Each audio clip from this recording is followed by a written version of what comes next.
This is a journal entry I wrote on March 24th of 2013, about 3 weeks before Anna came home.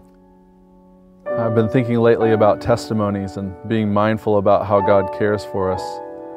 It's never easy to see God's plan through the pain, but nevertheless our faith in the goodness and the love of God has been the means by which we move forward.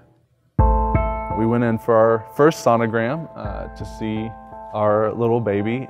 She showed us our baby, but we were surprised that there were two. We were going to have identical twins. Right off the bat, we knew it was high risk because there was only one amniotic sac. The babies can get their cords tangled around each other, and it was that relief every time we went in, every week, every 2 weeks. Immediately we got to hear the heartbeat. We could see our little babies jostling and punching at each other and having a good time. Everything had been going so well. We were heading up into the third trimester. There was one doctor's appointment that I didn't get to go to. I got a message from her that I needed to call her. She had been in the doctor's office for about 4 hours. This was at 21 weeks, and they had found a problem.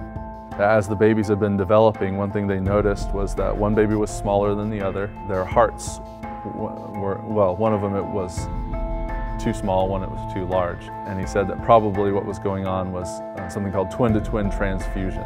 The baby's umbilical cords are attached by blood vessels. One of our children was pumping blood to the other baby.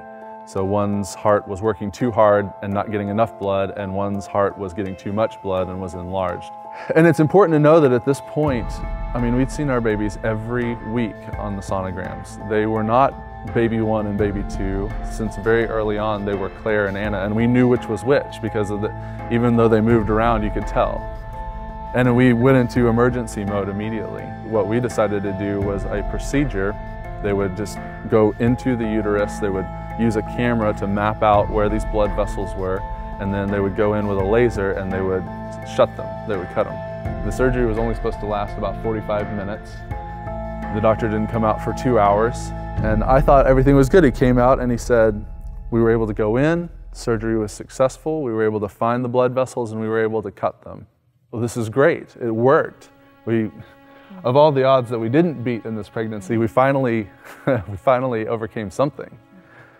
And he said, but the problem is there's only one blood vessel left going to Claire, and that's not enough to support her.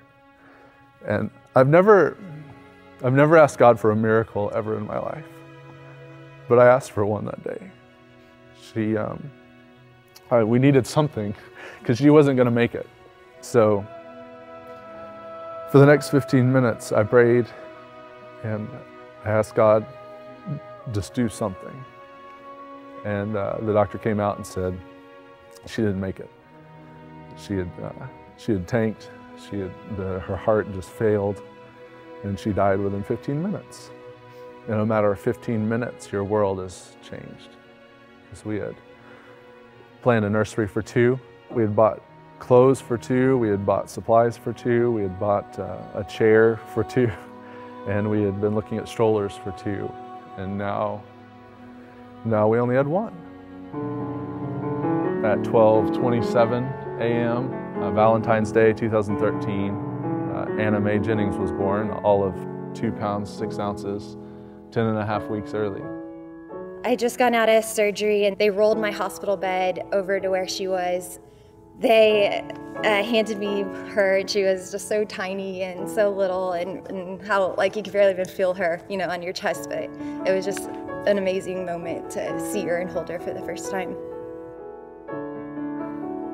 To look at Anna and know there would have been another one, and how much we wanted that. But to look at what God has given us through it all, and to look at our beautiful daughter and to see how she's growing, and she hasn't had any problems. She's pulling up on everything now, and she's growing like a normal 1-year-old. To know that as we're faithful and we walk through these times together, that God is faithful to walk through them with us, and even when we don't understand, and even when we don't see why what's happening is happening, we know that His grace is with us through it all. Our faith in the goodness and love of God has been the means by which we move forward. I study philosophy, and an event like this one is one of the arguments people make against the goodness of God. How could I believe in a good and loving God who allows such sorrow in the lives of his children? He only needed to make a few more blood vessels after all. Was that too much? To such a question, I reply that the goodness of God is the only satisfying explanation for our situation. In a world of chaos and chance, with no God, our story would just be another drop in the cosmic bucket. In a world where God has a plan for every person and nothing happens without a purpose, our story has meaning. At the very least, it points us toward the hope for the future when He will wipe away every tear from their eyes, and there will no longer be death, and there will no longer be mourning or crying or pain. The first things have passed away. God's not a crutch or a coping mechanism. He's the only satisfying answer to the hardships we face. This is what my 21-week-old daughter taught me in the short time that God put her in my life.